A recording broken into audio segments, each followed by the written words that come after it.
Here's a question. Do you know what the best-selling electric vehicle is? The media focuses all of its attention on electric cars, but in reality, it's actually electric bikes. Meet CycloTricity, the electric bike company that's sold out 3 years in a row, taking the UK by storm. The company is now profitable and self-sustaining. Electric bikes are growing at an astronomical rate. There were 15 billion worth of e-bikes sold last year alone. Sales in the US are expected to grow by 340% year on year. In countries like the Netherlands, e-bikes have already surpassed the sales of regular bicycles, and this trend is reaching other countries around Europe and the United States as we speak. And the reason is simple. If you've tried an electric bike, you will know the exhilarating and addictive nature of it. It's also a crisis-proof product. In health crises, like with the coronavirus, people resort to electric bikes in order to avoid public transport. And in times of recession, people resort to electric bikes in order to save on the cost of a second car. The problem is, buying a decent e-bike will set you back thousands of dollars. So your options tend to be buying a Chinese import from online importers.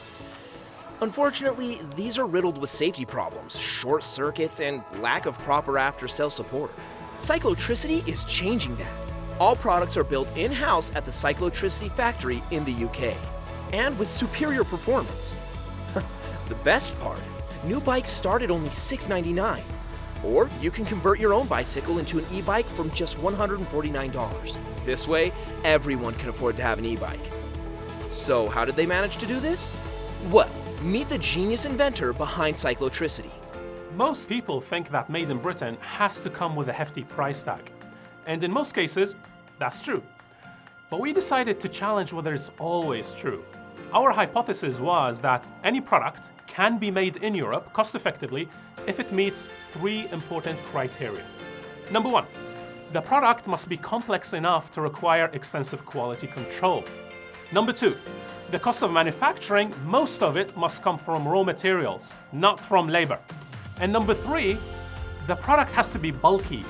The more bulky it is, the more you will save on shipping costs by producing it in-house compared to shipping it all the way from China. Now, we managed to find a way to create electric bikes that meet all these 3 criteria, and with that, we were able to achieve price points that most companies thought were impossible. And guess what? It's not just the impressive price tag, but CycloTricity has patent pending for some incredibly efficient technologies in their products. For example, the amount of energy it takes to power a light bulb for an evening would be enough to power a CycloTricity e-bike for 30 miles. To illustrate what this means, it's like having your car give you 2,000 miles per gallon. Yeah, no joke. They also developed a series of e-bikes that deliver twice the speed and 6 times the power of an average electrical bike. When we announced that we will build e-bikes in Britain, I woke up the next morning and we were all over the news. The Times, The Telegraph, BikeBiz, all hailed CycloTricity as a product that could save manufacturing. As a result, the company is growing fast and is already profitable. Here are some quick facts. The company went from 10,000 in annual sales to over 1.3 million in a short period of time. It has patent pending for its new technologies, and manufacturing and assembly is done in-house. And over 20,000 products have been shipped in the last 3 years. We're very ambitious. We've done over $1 million in sales for 3 years in a row now, and we've done this completely bootstrapped with no outside investment. And we still own 100% of the company. So we're proud of what we've accomplished so far, but we can scale much quicker and more effectively with a cash injection. We're already profitable and self-sufficient. We've already built great momentum in the market. So now, it's time to go big.